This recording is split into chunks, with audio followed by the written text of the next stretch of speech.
Terrorist के साथ अपनी सुप्रीम सैक्रिफाइस दी। जब हमारे साथी लड़ाई लड़ रहे थे और उनका बलिदान वो देश के लिए कर रहे थे, तो मुझे ये कहते हुए बड़े शर्मसार हो रहा हूं आज कि हमारे प्रधानमंत्री मोदी जी उस समय अपना महिमा मंडन अपने ही लोगों के द्वारा, अपने ही बीजेपी के हेडक्वार्टर में अपना ही महिमा मंडन कर रहे थे और उन पर फूलों की बरसात हो रही थी, फूल मालाओं से उनका स्वागत हो रहा था और वहां पर हमारे साथी गोलियों से छलनी हो रहे थे। जैसे मालूम है, बड़ा ही दुखद इंसिडेंट हुआ है। हमारे 3 ब्रेव हार्ट सोल्जर्स शहीद हुए हैं कल ऑपरेशंस में।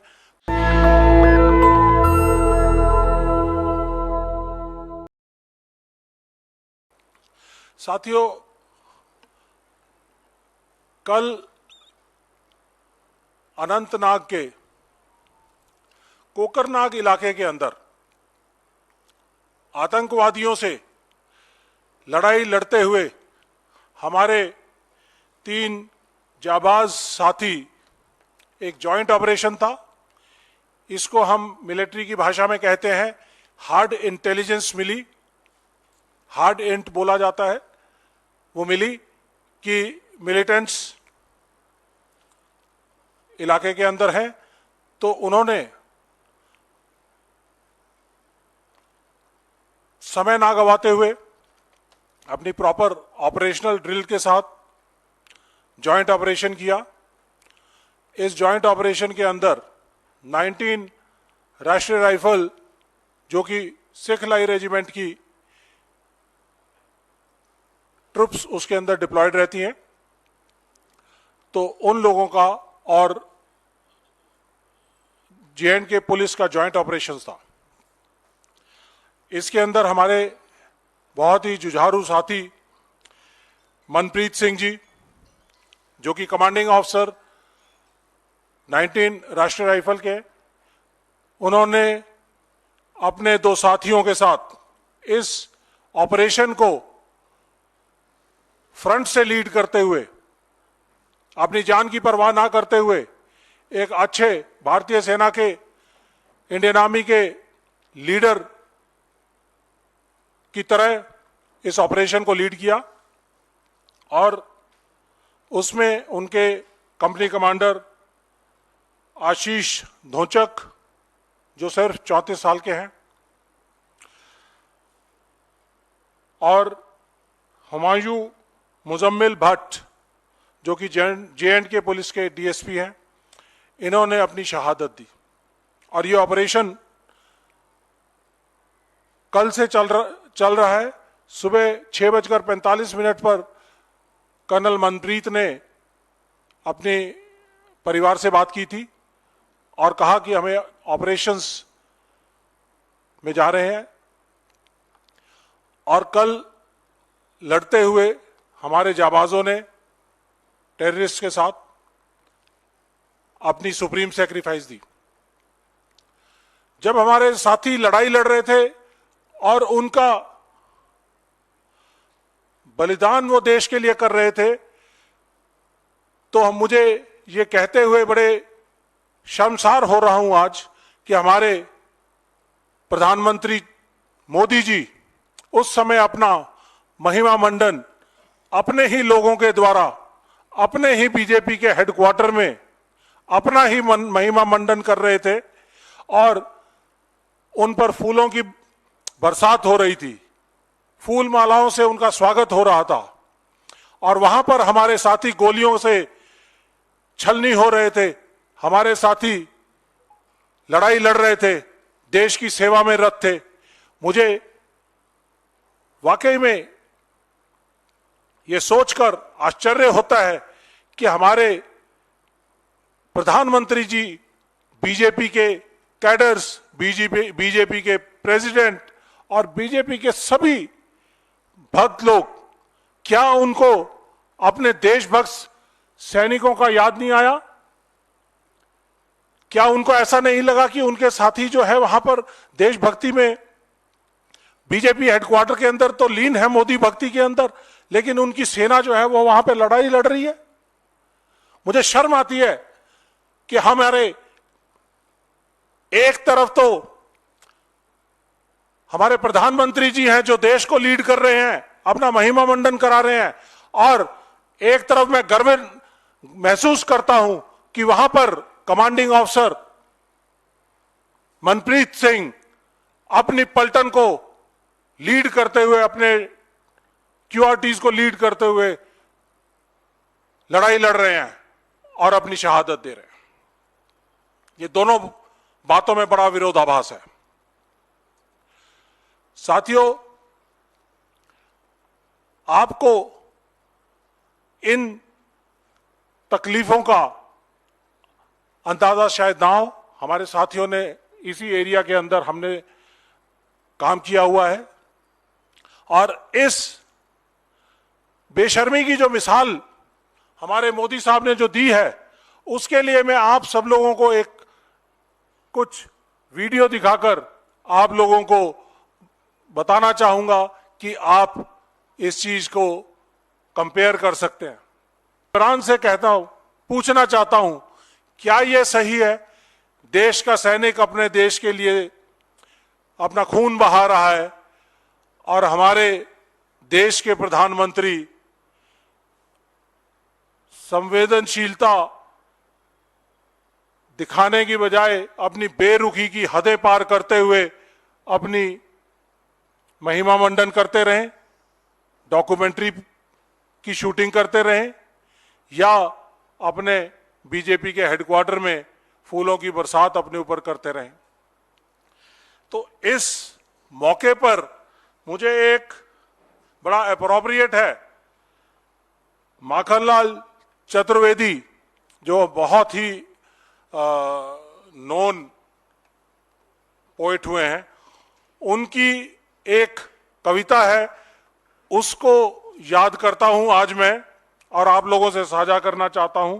उसका नाम है पुष्प की अभिलाषा, और वो कहते हैं, चाह नहीं देवों के सिर पर चढ़ूं, भाग्य पर इठलाऊं, मुझे तोड़ लेना वनमाली, उस पथ पर देना तुम फेंक, मातृभूमि पर शीश चढ़ाने, जिस पथ जावे वीर अनेक।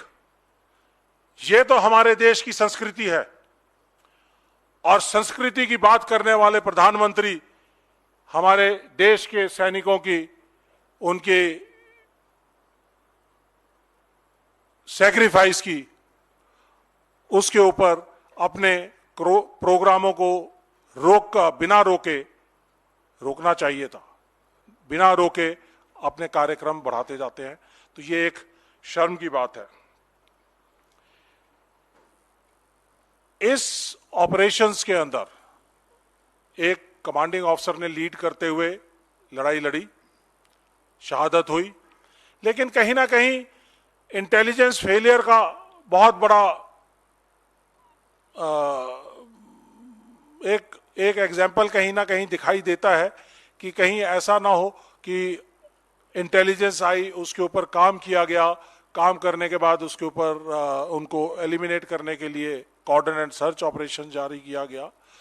इसमें कई और ऑपरेशनल मुद्दे और इंटेलिजेंस से रिलेटेड मुद्दे होंगे जिनके बारे में हम आज बात नहीं करना चाहेंगे, क्योंकि आज भी अभी ये ऑपरेशन चल रहा है, और इस ऑपरेशन को मान और सम्मान देते हुए हम किसी और चीज के बारे में बात नहीं करेंगे। लेकिन एक ये बड़ा ही डेलिब्रेट एम्बुश है, इसको फौज की भाषा में डेलिब्रेट एम्बुश कहा जाता है, जिसके अंदर एक इंफॉर्मेशन दी जाती है, उसके बाद उसके इंफॉर्मेशन के तहत ल्योर किया जाता है, एम्बुश ग्राउंड ले किया जाता है, और उसमें जब कभी डिफेंस की पार्टीज जाती हैं तो अचानक फायरिंग होती है। तो एक ये डेलिब्रेट एम्बुश का एक एग्जाम्पल है। इसके अलावा मैंने अपनी पहली प्रेस कॉन्फ्रेंसेस में कुछ बात कही थी जो आज भी रेलेवेंट है, इस साल तकरीबन 30 से ज्यादा टेररिस्ट अटैक हो चुके हैं। काफी हमारे सैनिकों ने अपनी जान गंवाई है, शहादत दी है। इसके साथ साथ हमारे जो सैनिकों के लिए बड़ा ही कड़ा वक्त है, डिफिकल्ट टाइम है। ये इलेक्शन का ईयर है। पुलवामा भी इलेक्शन के साल में हुआ था। हमने पहली प्रेस कॉन्फ्रेंसिस के अंदर ये भी कहा कि ये साल हमारे देश के सेना के लिए सबसे मुश्किल वक्त होगा, क्योंकि ये इलेक्शन का साल है और कितनी घटनाएं ऐसे घटेंगी इसके बारे में अंदाजा नहीं लगाया जा सकता। लेकिन फौजों को और देश की सेनाओं को सतर्क रहना पड़ेगा और किसी तरह का भी जो अंदेशा है गलत ताकतों का हमारी देश की सेना को कमजोर करने का या उसको आहत करने का, तो उससे हमें बचते हुए अपने दिशा में आगे बढ़ना पड़ेगा। लेकिन हमें मोदी साहब से कुछ सवाल तो जरूर पूछने पड़ेंगे कि मोदी साहब, आपने किस चीज का आप सेलिब्रेशन कर रहे थे?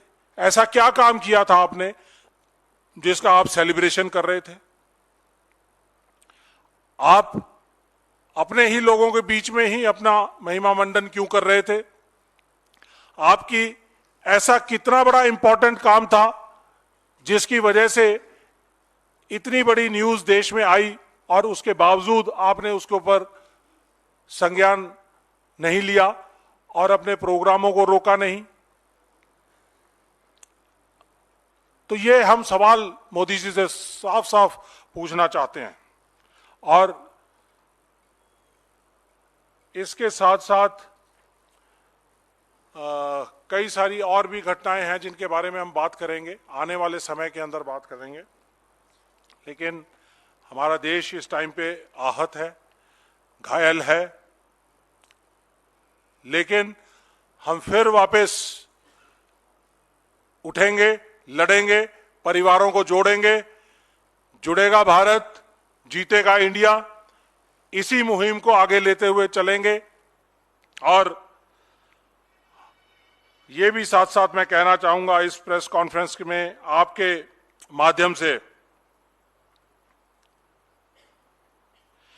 कि देश की सेना आहत है, देश के लोग आहत हैं। मोदी जी, देश के सारे देशभक्त नागरिक आहत हैं, लेकिन आपके बीजेपी के जो भक्त हैं उनके बारे में हम कुछ ज्यादा नहीं कह सकते कि उनकी क्या मंशाएं हैं, क्या उनकी सोच है।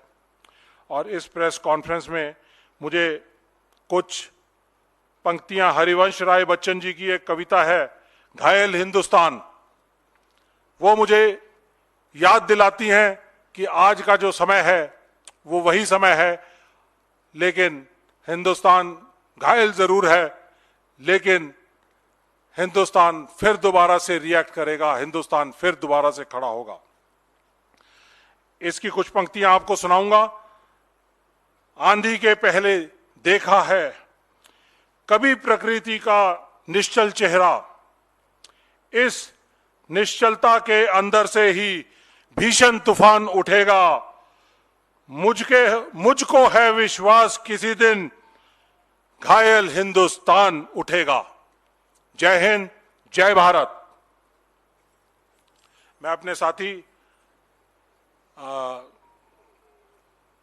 प्रमोद शर्मा जी से रिक्वेस्ट करूंगा अगर वो कुछ कहना चाहते हैं तो एक line. Thank you colonel Rohit.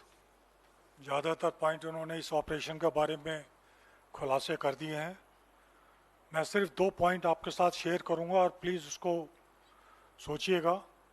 इस इलाके में हम लोग राष्ट्रीय राइफल के साथ 3 साल काम कर चुके हैं, चाहे पुलवामा हो चाहे अनंतनाग हो। ये इन्होंने सही कहा, बहुत ही हॉट बेड है ये। आप थोड़ी देर के लिए 19 राष्ट्रीय राइफल्स बटालियन के जवानों की मानसिकता समझिए।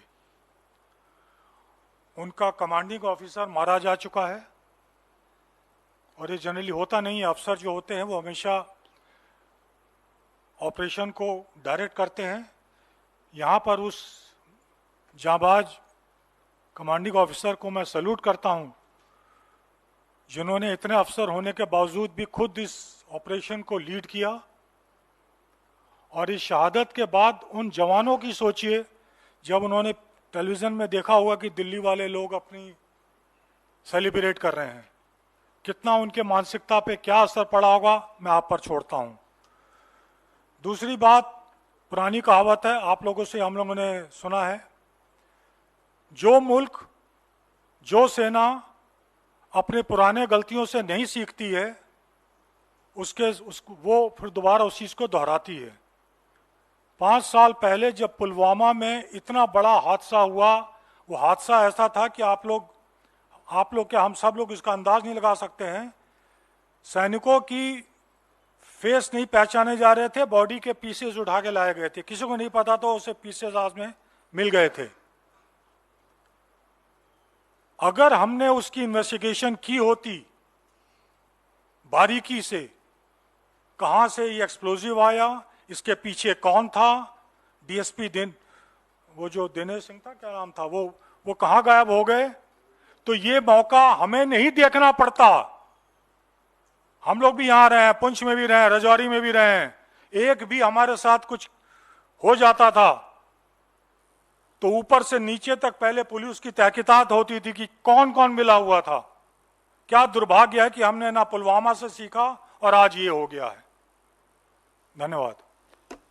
और साथियों, आखिरी में मैं बताना चाहूंगा कि मनप्रीत सिंह जी के परिवार में उनके वाइफ हैं, फादर मदर हैं, 2 छोटे छोटे बच्चे हैं, 6 साल का बेटा है और 2 साल की बेटी है।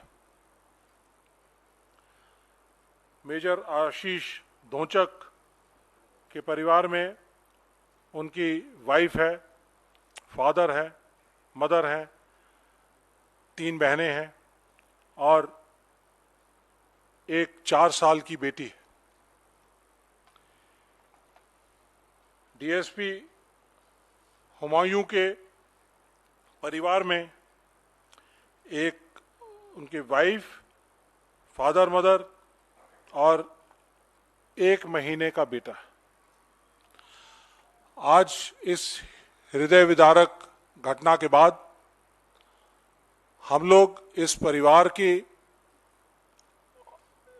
जो हमारी दिवंगत आत्माएं हैं, उनके लिए श्रद्धांजलि देते हैं और इनके परिवार के साथ अपना दुख साझा करते हैं। कांग्रेस का शीर्ष नेतृत्व, हमारे कांग्रेस प्रेसिडेंट ऑनरेबल खड़गे साहब, हमारे नेता राहुल गांधी जी, हमारे नेता सोनिया गांधी जी, प्रियंका गांधी जी, हम सब लोग कांग्रेस पार्टी का एक एक कार्यकर्ता, हमारा पूर्व सैनिक विभाग और देश के हर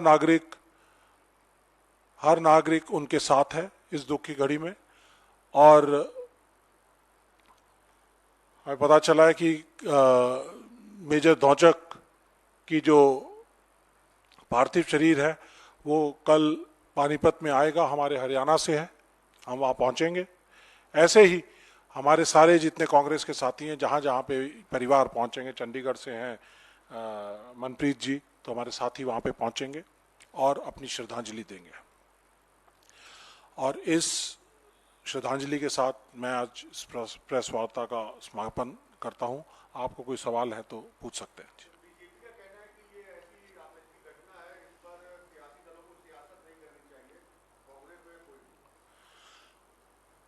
देखिए, ये कोई सियासत का मामला नहीं है,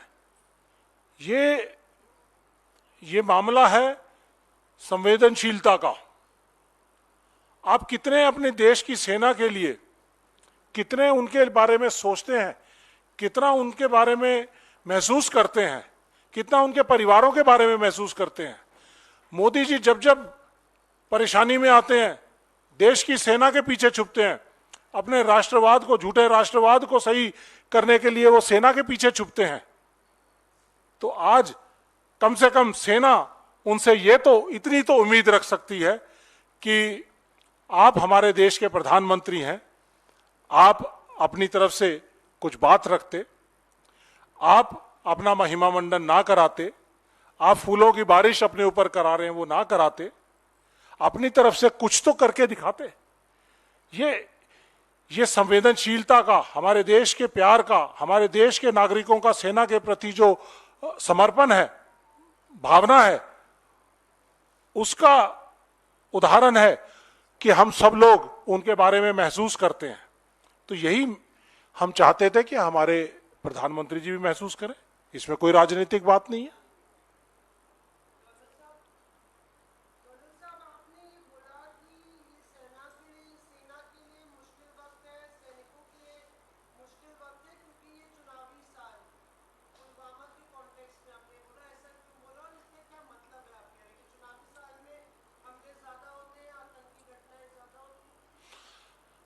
देखिए, ऐसा है, इसके लिए आपको कुछ समय पीछे जाना पड़ेगा।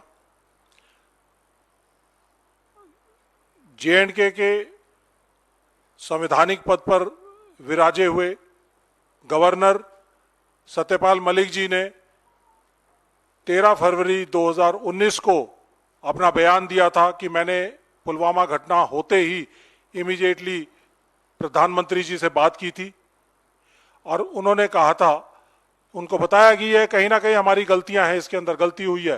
तो उन्होंने कहा था आप चुप रहिए, आप इस बारे में मत बोलिए।